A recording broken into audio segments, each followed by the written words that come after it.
Nina bezulu edumela ngahlomanga kwakhangela amankengane indaba ze1KZN TV nifundela uphilano kaCebekhulu sanibonani. Kuxwayiswa abafuyi ngesifo samatele. Kwelulwe isandla kubafundi eMsinga kanti kukhuthazwa ukudla okunempilo. Sanemukelene nabakambomboshwa omnyama kwindaba zethu ze1KZN TV. Umnyango wezolimo nokuthuthukiswa kweindawo zasemakhaya KwaZulu-Natal uxwayisa abafuyi benkomo ukuba bangazisabalalisi kwezinye izifunda ngenxa yokusabalala kwesifo samatele. Ngqongqoshe lomnyango uThembeni ngamadlopha omthetho uthi lesi sifo sesisabalele nakwisifunda saseMajuba kanti sebekhipheke ithimba lodokotela bezilwane ukuzama ukulwisana nalesi sifo. Umnyango wezolimo esifundazweni KwaZulu-Natal usukhiphise ixwayiso kubafuyi bezinkomo njengoba kuhlasela isifo samatele ukuba bangayisabalalisi imfuyo kwezinye izifunda ukugwema ukusabalala kwalesifo. Phambilini izifunda bezithintekile kakhulu ngalesifo samatele bekuMkhanyakude, iZululand kanjalo neKing Cetshwayo. Kamuva nje lesifo sesisabalele nakwesifunda amajuba. Sazisa umphakathi ngokuqubuka kwesifo samatele endaweni yaseNewcastle. Sithi ke lokhu bekuyinto ebingakaze yenzeke amajuba bengenaso isifo samatele. Sekusho ukuthi kwiprovince yaKwaZulu-Natal besinomkhanyakude, iZululand, iKing Cetshwayo. Sekusho ukuthi njengoba sengena amajuba sesinama district amane. Kodwa sikhulumile lo daba siluyisile kwicabinet. Lapho icabinet ethi asiphume sizohlala kanje sizotshela abantu ukuthi yini esizoyenza kusukela manje. Sinxusa abantu ke bakuleza ndawo ukuthi abaphume ngobuningi babo ukuze basibambisane kujove imfuyo. Siyafisa futhi ukusho ukuthi sicela ukuthi abantu uma ngabe khona othenga inkomo noma kade yithengile akayifake endaweni esingathi iskidi noma isolation ihlale for 21 days ayivalele ukuze abone ukuthi ayifikanga yini lesifo samatele ukuze sikwazi ukusivimba singabhebhetheki. Bese sinxusa futhi ukuthi umuntu mangabe esusa inkomo yakhe kwenye indawo ayisa kwenye indawo kathintane nodokotela bemfuyo bayihlole babone ukuthi kufanele yini ihambe. Bese sicela ukuthi association nabo bonke abantu abakhona kule indawo esikhuluma ngazo baqinisekise ukuthi inkomo zigonywa zonke. Nakuba lesifo sibonakala sisabalala nakwezinye izifunda kodwa umnyango wezolimo esifundazweni uthi unazo izinhlelo zokulwisana nokuthi singasabalali kakhulu njengoba kuzomela ukudishwa nezinkomo lapho sekuqubuke khona lesifo. Sitheke kunama deep awu73 esesiwabeke sawa isolator ukuthi siwabeke wona wodwa esizokwazi ukuthi kusukela manje siyogoma khona inkomo. Sigomile ke sizogoma kuphume amathimba awu10 abodokotela bemfuyo ukungena begome idip nedip. Sizoqinisekisa futhi ukuthi imithi siyayifaka kulezi ndawo. Siqinisekisa futhi ukuthi amadip siyawalungisa kulezi ndawo. Sesiyathemba ukuthi emva kwamasonto amabili kuya kwamathathu sobe sijove zonke ke inkomo. Ukusabalala kwalesifo kungaba nomthelela ongemuhle ekudayisweni kwenyama ebovu kuphinde kuphazamise nomnotho. Ngithi abantu amaphapha kabe phansi ngoba inyama yona awusisayidla noma isifo sikanjena. Bese sisho ukuthi kuzokhinyabeza kakhulu umnotho wethu uma singabambisani kuloko ngoba abantu ngaphandle abayifuni inyama esuka endaweni eziphethwe ngamatele. Sizohlela ke thina njengomnyango ukuthi labantu bethu abathintekayo sibenzela kanjani indali lapho bazokwazi ukudayisa khona inkomo zabo zingadicileleki phansi. Uma sibambisene nabo abafuyi bonke base KZN lesifo sizosinqoba. Umphakathi uyanxusa ukuba ungasusi izikomo kwezinye izifunda ikakhulukazi lezi ezine ezithintekayo kwisifo samatele. Ezindabeni ze1KZN TV kubikuthi abantu maphumulo eThekwini. Umnyango wezokuthutha kuzolonke uhora ngosekela ngqongqoshe umkhuleko Hlengwa unikele ngamabhayisekela ngaphezulu kwamakhulu ayisishiyagalombili ezikoleni ezili-17 ngaphansi kwamasipala waseMzinyathi. Lo mcimbi ububanjelwe esikoleni samabanga aphezulu eShiyane eMsinga kanti ubuhlele ngaphansi kohlelo Back to School Shova Kalula Mobility Program nokuwuhlelo lokulekelela abafundi abahamba amabanga amade uma ngabe beya ezikoleni. Iphini likaNgqongqoshe womnyango wezokuthutha kuzwelonke uMkhuleko Hlengwa uthi banikele ngamabhayisekile ngenxa yezikhalazo zebanga elihanjwa ngabafundi. Ngenxa ukuthi kukhona ukushoda kweinsiza kusebenza nokushoda kwemali ukuthi uhlelo lwezokuthutha liqhubeke. Kwabese kuba khona ungethi-ke akuphume amabhayisekile ukuze izingane ezihamba ama-kilometers awu-5 kuya phezulu noma-ke ama-3 kuya phezulu zikwazi ukuthi zinikezwe ukusizakala ukuthi zikwazi ukufinyelela esikoleni ngesikhathi ngoba kukhona ukukhalaza okufanele futhi ukuthi ingane zifike esikoleni zikhathele futhi ziphinde zisheshe zihambe ngenxa yezokuphepha njalo njalo nokuthi-ke siyazi ukuthi endaweni zasemakhaya abanye abazali abanayo inkece ukuthi ingane zikwazi ukugibela. Ngakho-ke indawo yaseMsinga-ke kuyazeka ukuthi ingeminye imikhandlu ebaluliwe ukuthi inhlwempu iqakekile njalo njalo. Uqhube ngokuthi banikele ngamabhayisekile angu-850 ezikoleni eziwu-17 eMsinga. Silifike namhlanje-ke namabhayisekile awu-850 esiwanikeze izikole eziwu-17 zalapha eMsinga ukuze bakwazi ukuthi-ke amabhayisekile wesikole mhlawumbe nakugcizela ibhayisekile bese siwanikeza izikole bese izikole kade zisebenzisana nomnyango kwahlonzwa izingane okwamanje ezisadinga usizo ekuzothi uma kwenzeka igrade 12 noma isishintsha isikole ibhayisekile liyasala esikoleni isikole siphinde sihlonze omunye umfundi njalo njalo sinakho ukuthi kufanele silunwebe lolu hlelo uma insiza kusebenza sivuma sizokwenza njalo ukuze sikwazi ukulekelela. Sithanda ukubonga kakhulu kwi-Department of Transport ngokuthi asilethele amabhayisikili ukuze izingane ezokwazi ukuthi ifinyelele esikoleni. Kuba ne-challenge vele esikhathini esiningi. Kuyezike ilove izingane ilove lokuthi ayikhona ukufinyelela mhlambe kukude kunezinto nje ezibavimbayo so mhlambe ngoba uDepartment of Transport esekwazile ukusilethela amabhayisikili kuzokwazi ukuthi kube ngconywana. Khona manjalo imeya yomasipala uMsinga uDokotela uFelinkosi Sikhakhane uthi kuzoba lula ukufunda enganeni zaseMsinga. Ukuba kube lula ukufunda kwazo njengalokhu thina phela sisendaweni esemakhaya angempela lapho kungekho kahle nezinto zokuthutha uma kuyiwe esikoleni izingane zakithi zifika late izingane zakithi noma sezibuya izingane zethu ziya emakhaya sifike na late futhi emakhaya zisekhathele zingasakwazi nakufunda kahle ngakho ke siswele ukuyibonga kakhulu into eyenziwe yilo mnyango ikakhulukazi umntana enkosi uHlengwa osikhumbulile nathi eMsinga ukuba asiphosele lesi sipho esihle kangaka siyathokoza kakhulu usenzele into enkulu. Kubi kuthobe kadladla ezindabeni ze1KZN TV ngiseMsinga Shiyana. Kuqhakanjiswa ezemidlalo ezikoleni ukugcina abafundi benomdlandla nokuthi bagweme ukukhuluphala ngokweqele nokubiza ukugula kalula. Lokhu kuvezwe yiphini kaNgqongqoshe womnyango wezemfundo kuzwelonke uRegina Mahawule ngesikhathi beqwashisa ngokukhuluphala ngokweqele kuusuku lwe-World Obesity Day eNorthbury Park High School eMgungundlovu. uMahawule uthi banomgomela ke nokudla okuhlinzekwa kubantwana ezikoleni baphinde futhi bagcizelele nakubadayisi ukuba balandele imigomo yezempilo. Iphini likaNgqongqoshe emnyangweni wezemfundo kuzwelonke uRegina Mahawule uthi usuku lokukhuluphala ngokweqile liyabathinta njengomnyango ngoba baphakela ukudla abafundi. Thina si-education isifaka ngoba sine school nutrition program ezikoleni so kumele sibone ukuthi ukudla abakudlayo badla ukudla okunempilo okwakha umzimba kwakhe ingqondo. Asikwazi ke thina asinalo lelo khono si-Department of Education ikhono esinalo elokufundisa ukufunda nokufundisa so sisebenzisana ne-Department of Health ibona abakwazi ukusho ukuthi ukuze umntwana akhule ngokwanele akhule nasengqondweni nasemzimbeni akhule kahle kumele adle lezithako lezi ezilandelayo.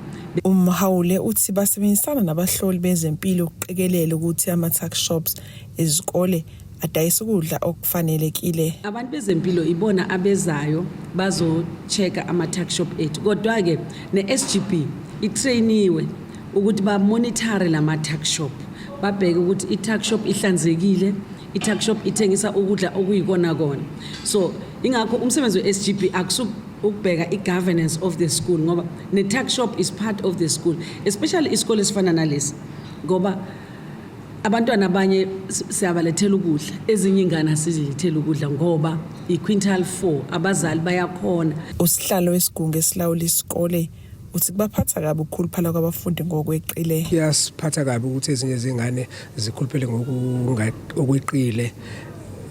Kunama sports eswa provide esikoleni, siyasilayize with the Department of Sports and Arts and Culture ukuthi ba provide ama sports esikoleni beze bazo train ingane as well as ukuthi bazitshele nokuthi ne kuze ukwazi ukuphila i healthy life nokuthi uzigcine healthy kufanele kube kuphi ukudla okudlayo, kufanele uziphathe kanjani. So CSGB siyesiprovide lokho whenever kunama sessions la esikoleni ukuthi nesichazele ingane ukuthi if ukuthi uyingane impilo healthy kufanele ukuthi uziphathe kanjani, yini efanele uyidle, mhlawumbe kufanele udle fruits in the morning. Unfortunately this is not a primary school, it's a high school, so abanye bafika bengadlile, only provide ukudla emini, but sinayo imenu esanika abazali ngalesikhathi ingane zizoregister ukuthi this is what you must provide kwi lunch box. Umhawule uthi ezemidlalo zomgogodla ukugcina abafundi benempilo ephephile futhi benomdlandla. Lapho isikole singenandawo yokudlala sisebenzisa indawo ze community ngoba ama communities anawo ama ground okudlalela khona, so sisebenzisa wona.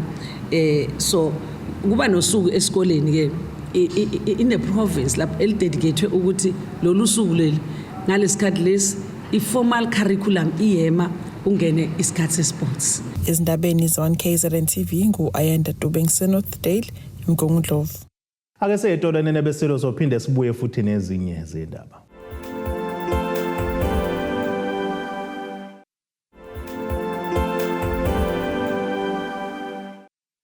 Asibonga siphinde sanamukele futhi kwindaba zethu ze1KZN TV nazo kwizona ehamba phambili namuhla.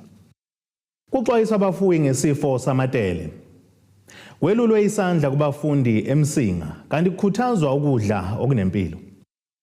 Ibhuntshile imatshi eyisebenzi kamasipala waseRenkonyeni okufanele bayibambe ke bethi bafuna ke kukhishwe esikhundleni umphathi lomasipala uKhetha Zulu. Lezi isebenzi zithi ayisabethembu ubuholi banomphathi njengoba kunamahlebezi athi uma ngabe sekuphela isiteleka seyisebenzi kunabantu abazolandelelwa. Unobhala weSAMU kwisifunda saSogwini uNtomfuthi Mzotho uthi akusekho ukwethembana phakathi komqashi nezisebenzi. Ihlehlile imashi yezisebenzi zikamasipala iRenkonyeni ebihlelwe inyunyana yezisebenzi SAMU. Phakathi kwezinto ebezisohlwini lezikhalazo ukufuna kukhishwe loyo ongumphathi walo masipala bathi abasebethemba ubuholi bakhe. Unobhala weSAMU kusifunda ugu uyachaza. Siyabasebenzi baseRenkonyeni namhlanje sibe nohlelo ebesithi sizosihlela ukuba nalo kwase kuyavela ukuthi hayi amanye ama logistics bekufanele siwalungise awazange ahlangane kahle, so savumelana ukuthi hayi kunokuthi senze into engazukuba nesisindo lesi sifuna ukuthi sibe yisona. Siyavumelana ukuthi sithi kuyihlehlisa kancane sibe siyohlanganisa lawo ma logistics, but usuku sizolusho olunye esizokwazi ukuthi senze ngalo i-peaceful march. Uthi kunamahlebezi athi kunabantu abazolandelelwa uma sekuphela isiteleka, kanjalo bafuna kubuyiswe labo abamiswa emsebenzini ngecala lokuba ngabagqugquzeli besiteleka. Isimo ebesibhekene naso indlela izinto ebezenzeka ngayo leyo nto iyakhomba ukuthi ngeke sisakwazi ukuthi sibe nokuhlalisana okukahle ngenxa yokuthi ukuthembana akusekho kakhulu, sekulimaleke kakhulu. Manje siyabuka ukuthi uma sizoqhubeka ziningi izinto esisaba ukuthi zingenzeke, ezinye sesivela njengamanje ukuthi kunabantu abazolandelelwa noma ngabe sesiphelile kulokhu. Njengoba nisakhumbula ukuthi senabo abantu abafowethu laba ababesuspendiwe udaba lwabo alikapheli, noma abafowethu bemisela ukuthi bona ababagqugquzeli bohlela ukuthi sikwazi ukuthola amalungelo ethu, kodwa siqhubekile nalokho. Siyakholelwa futhi ukuthi ayikho into abayenza, ingakho sibe sizokwaziswa umqashi ukuthi akababuyisele emsebenzini. Uthi sikhona isivumelwano esikhona phakathi kwamqashi nenyunyana yezisebenzi SAMU ukuthi basayinele izisebenzi ukuze zithole imali yazo yesivumelwano, njengoba kukwabambezeleka ukukhokhela kwezisebenzi imali yazo. ngoba ethi umqashi abantu abasayinele ngabodwana. Kulolo daba lwagcina lelo hlelo sitholile ukulekeleleka kwezinye izinhlaka kwagcina kuvunyelweni ukuthi hayi cha inyonyane biqinisile uma ithi kumele kube yiyona esayinayo ngoba nasenkantolo kuyavela kuthiwa Samu versus Ray Nkonyeni kusukela kwayisekuqaleni akaze kubizwa abantu ngamunye nanezingxoxo bezilokho eziqhubeka umqashi akazi athi akakhulumi nobuholi benyonyane ufuna ukukhuluma nabantu ngabanye so kushintshe phi mase kula nanokuthi ke lokho bekuyobe kusho ukuthi kuthina njengenyonyane thina sithi amandla ethu sesithi thina siyanikezela ngawo thina siyiphathi collective bargaining lapho kusho ukuthi thina abasebenzi baqoke thina ngokuba ama members enyonyane yethu ukuthi sikwazi ukubamela manje njengabameli babo sebebizwa kanjani bona ukuthi abazozenzela akuqali namhlanje ukuthi inyonyane mekade ifakile isikhalazo sekufanele kube khona into ezisayinwayo kube yiyona esayinayo so sizama ukuthi ke kugcineke kube kanjalo inyonyane yasayina. Lo mbiko beniwethule lo Zamando Sicele wezindaba ze1KZN TV ngisesayidi.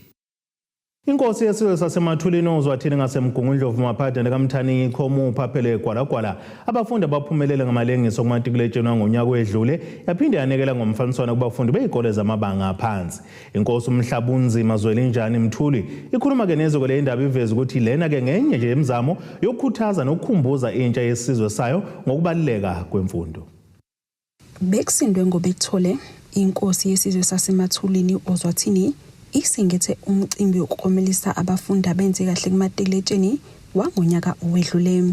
Inkosi uMthuli utshele iziko lezindaba ukuthi ke lena ngenye imizamo yokukhuthaza intsha yendawo ukuba ke igxile ezifundeni zayo ngenhloso yokuzibeka emathubeni ukuba nekusasa eliqhakazile. Kuthe uma ngingabona ukuthi sengino 67 weminyaka ngayibuza ukuthi esikhathini esingaka ngabe kwango1982 ngifisela abantu bakithi ukuthi ngingabenzelani ayikho into engale ngiyibheka kancane ukuthi ngoyithola kanjani egcineni kuthi egcineni makulunga bese ngibenzela into enhle na.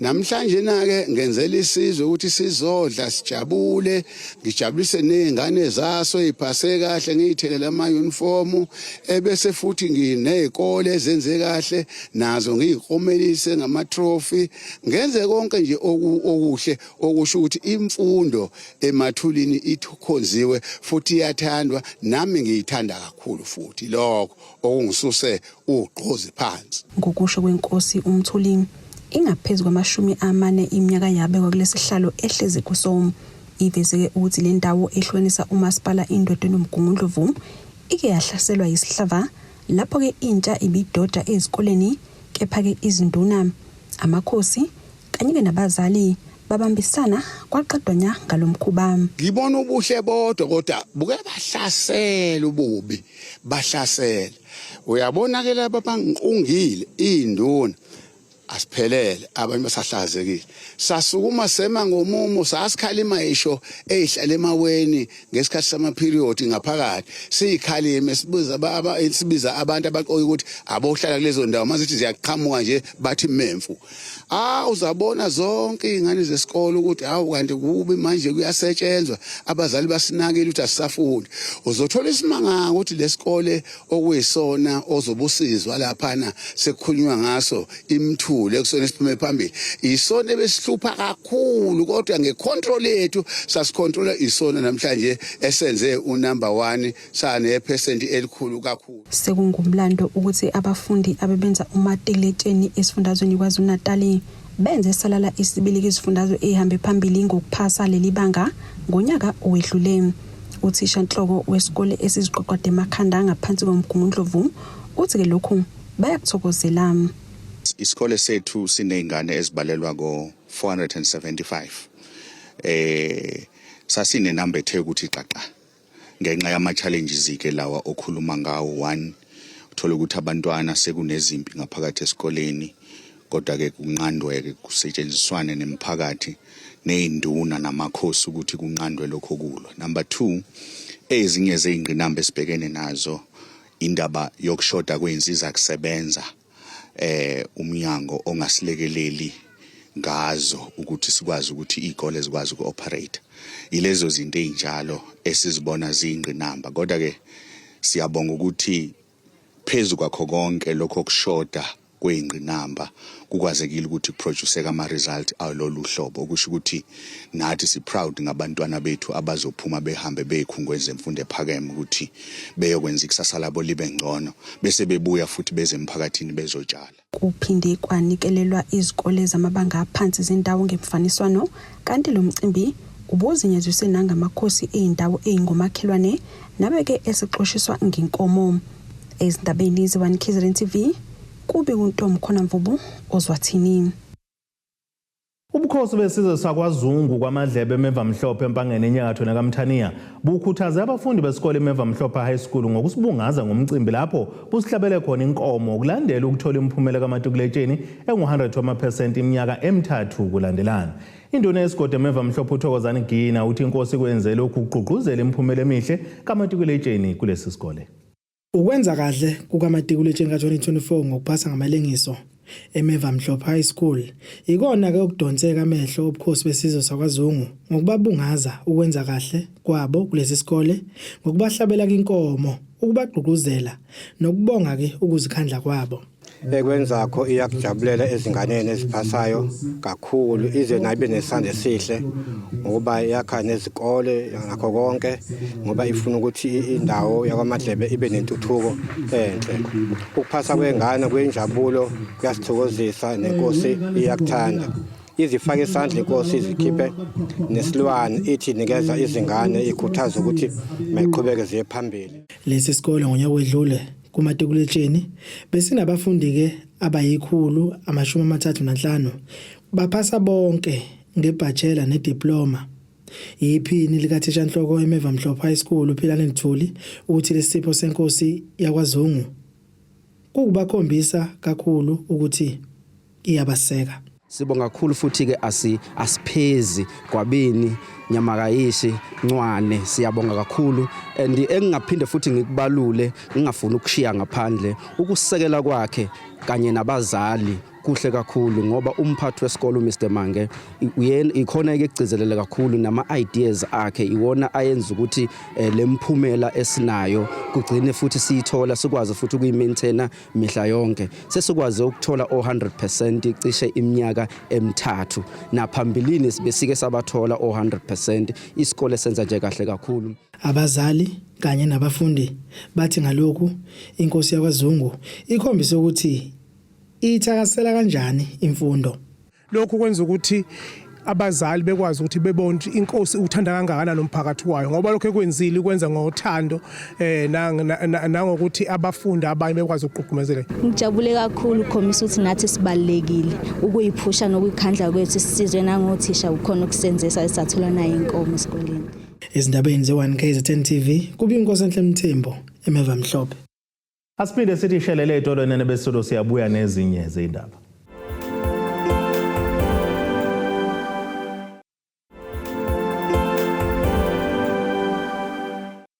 Asibonge siphinde sinamukele futhi kwindaba zethu ze-1 KZN TV. Nazo ke zona ehamba phambili namuhla. Kuxwayiswa abafuyi ngesifo samatele. Welulwe isandla kubafundi eMsinga kanti kukhuthazwa ukudla okunempilo. Ake sibheke engosini yezomnotho.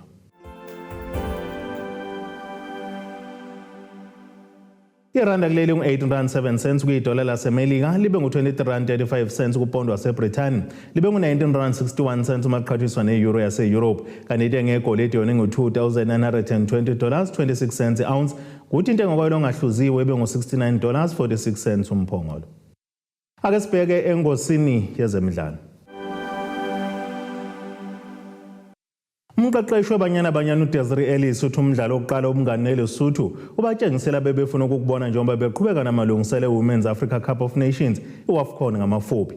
iBanyana ke iguqise leSotho ngegoli elilodwa eqandeni kulo mdlalo obuse UJ Stadium eSoweto ngomgqibelo kentambama. Igoli eliqhamuke ngepenalty ebekwenethini nguNobahle Mdelwa kusanda kuqala nje isiwombe sesibili. Kanti nakuba ke iqembu lakuleli kanqobanga ngamagoli amaningi lomdlalo kodwa unqoba kalo kuwumphumela omuhle ngenxa uthi Ellis ubophela abadlali abaningi abasayingxenye yamaqembu esizwe ka-under 17 no-under 20 bebelekelelwa ngabambala sebeke badlala eqenjini elikhulu emqhudelwaneni weCOSAFA.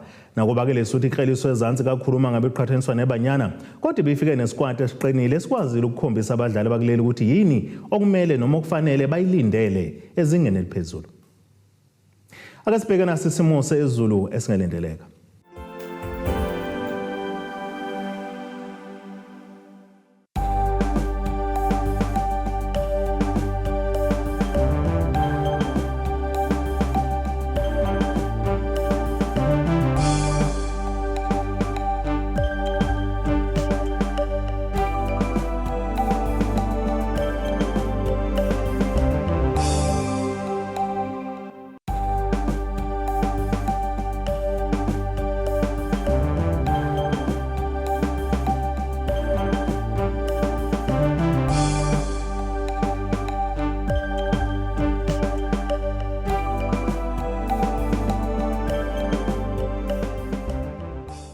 Iyanene bakaqambu lankomo zelahlekile zodliwa umdlebe wasoshangane kwamzimba umntwana nethimba lonke leindaba sithe ixabene.